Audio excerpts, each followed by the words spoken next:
Hey dudes, Hardcore Kid here. Hardcore enough to review kid stuff.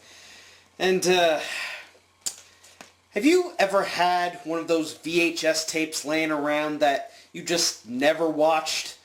Because this is one of them for me. McGee and Me, Take Me Out of the Ballgame. At first glance, it just looks like some typical VHS of a TV episode about baseball that features some animated gnome that looks like Gabriel Stroud. And then if you look at the back, you can see the tagline. Finally, entertainment with the excitement kids love and the biblical values parents applaud. Biblical values, eh? Now I'm interested. Well, let's take this thing out and... What the heck? How the heck do I even get this open? Oh, you open it from the side? Okay. Interesting. Alright, and... Okay. Here's the tape, and... What the heck is this? Let's see. Nicholas and McGee learn about putting their trust in God. Hail Merry Christmas come early! It's another one of those hardcore Christian shows that teaches kids that God will always guide you through life. Let me guess, are they gonna push God to the main event? Don't look to men for help. Their greatest leaders fail. But happy is the man whose hope is in the Lord his God. Well, as long as it doesn't have some dude named Cain going around murdering a bunch of people for being atheist, I'll accept this. Plus, I am a big fan of baseball. Hence my limited edition box of Frosted Flakes featuring Derek Jeter on the front, as well as my Yankees flag and my limited edition Yankees World Series t-shirt. Bloody Astros. They had a chance this year! But with all that in mind, let's watch McGee and Me Take Me Out of the Ballgame. Cue the theme music.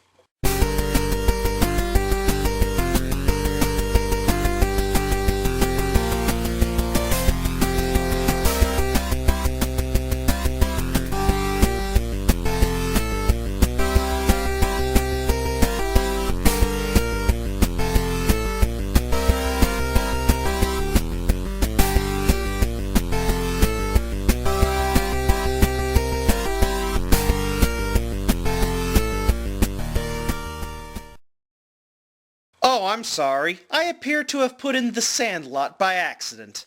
Actually, this intro is pretty cool. Our protagonist Nicholas draws our co-star McGee on paper, and he transforms into a 2D cartoon. Obviously, this show was created during the boom where Roger Rabbit was a big hit, and some people wanted to get in on the whole cartoon in the real world craziness. You're not going to believe this, but this episode starts with McGee trying to work out on Scott Steiner Island. After it's all said and done, you're going to be taking splinters out of your fat asses! Are you tired of being a 98-pound noodle-arm nothing? Tired of bullies kicking sand in your face? Well, now you can be that hulking He-Man you've always dreamed of. Yes, now for only $1.98, you can own the famous Jack Plain Brain Buffed Out Beach Party Workout. That's right, for just $29.95, you can be the muscle-bound marvel that everyone admires. Just think, only $89.95 buys you all this happiness. Yes, your $299.95 gets you started today. I think I'll stick to Diamond Dallas Page yoga, thank you. Back in the world of the Noids, Nicholas is up to bat with his baseball team, the Braves, taking on the Dodgers. This episode was released right after the LA Dodgers won the World Series. So they couldn't come up with a more original name, like the Canadiens? But watch out, because it's Miller time, as Thurman Miller steps up to plate. He is described by this back cover as a miniature Babe Ruth, Hank Aaron, and Godzilla rolled into one. So basically, he's Manila?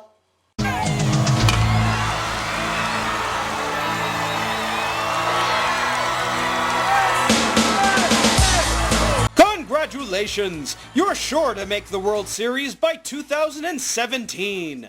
Hey, Martin. What's with the outfit? Did your Girl Scout troop on a field trip or what? Lay off, Kreider. We happen to be celebrating. We're the All-City champs. You mean chumps, right?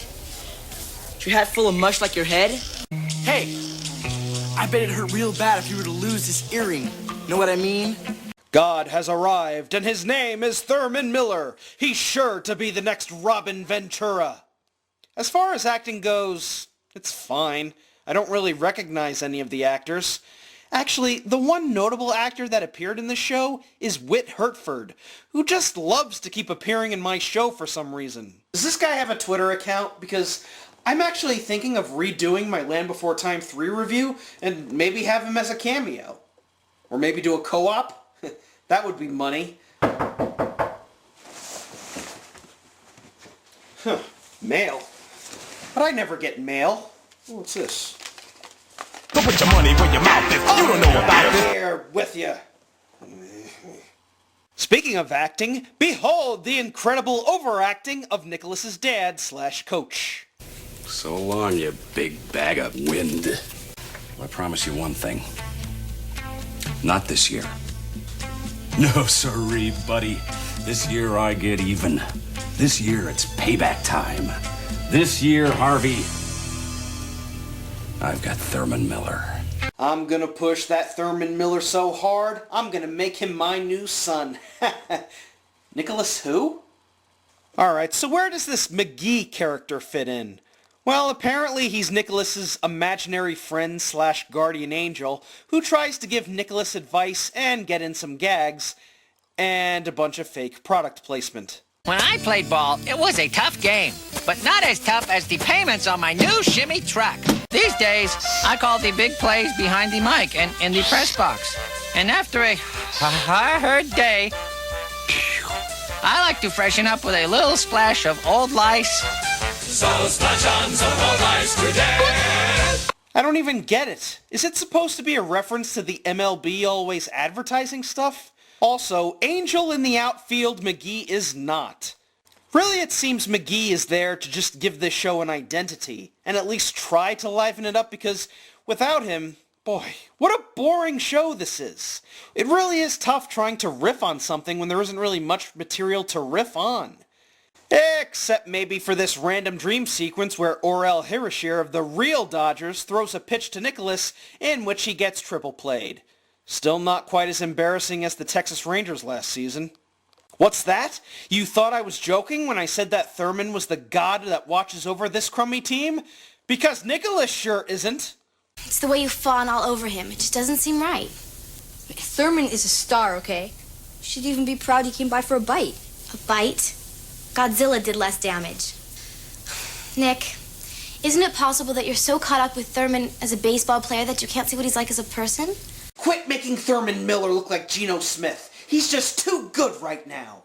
I mean, it's okay to admire someone, but you worship him like he's some kind of idol. If he were nice...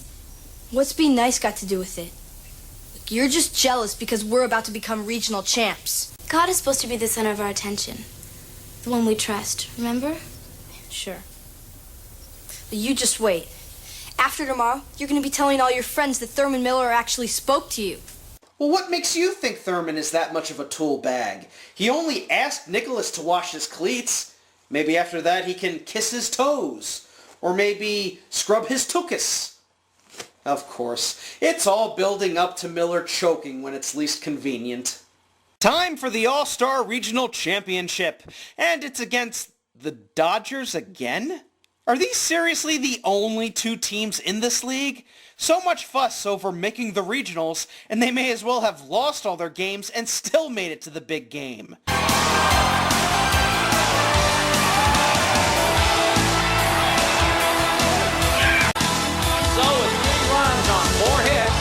Even though 3 people made it to home plate, Joe Buck. Also, that kid was safer than a Trojan in the springtime. So as the game hits the 7th inning stretch, McGee starts reciting his own version of Casey at the bat. Like the beating of the storm waves on the stern and distant shore. Kill him! Kill the umpire! Shouted someone on the stands, and it's likely that it killed him had not Thurman raised his hand. With a smile of noble charity, great Thurman's visage shone. He stilled the rising tumult. He made the game go on. He signaled to the pitcher, And once more the spheroid flew. But Thurman still ignored it. And the umpire said, "Strike 2." He's gonna choke. Choke. Choke. He's gonna choke. Choke. Choke. He's gonna choke. Ugh. The sneer is gone from Thurman's lips. His teeth are clenched in hate. He pounds with cruel vengeance, his bat upon the plate. And now the pitcher holds the ball. And now he lets it go. And now the air is shattered by the force of Thurman's blow.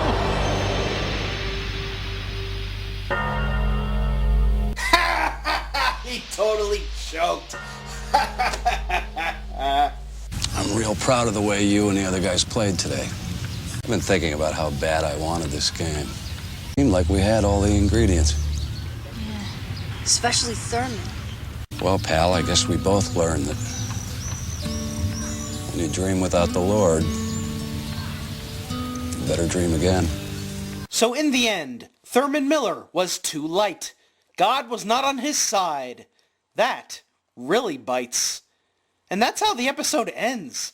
Nicholas's dad and the team accept defeat and walk away while McGee finishes the episode with one final gag. It's like I always say, it's not over till the Bat Boy sings. 'Cause it's a 1, 2, 3 strikes you're out of the old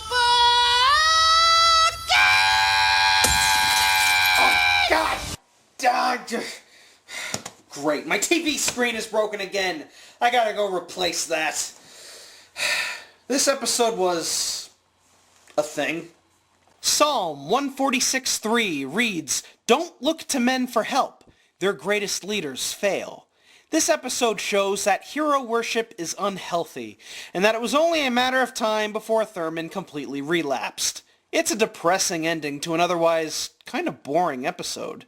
And I must ask, but what did McGee add to the episode besides product plugs and at least trying to give the episode some personality? I don't recall him saying anything biblical. Nick, let's see the old knuckleball. Come on, let's see the old slider, the old fastball, the old curveball, the old screwball. Maybe I need to watch more of this show to truly appreciate it.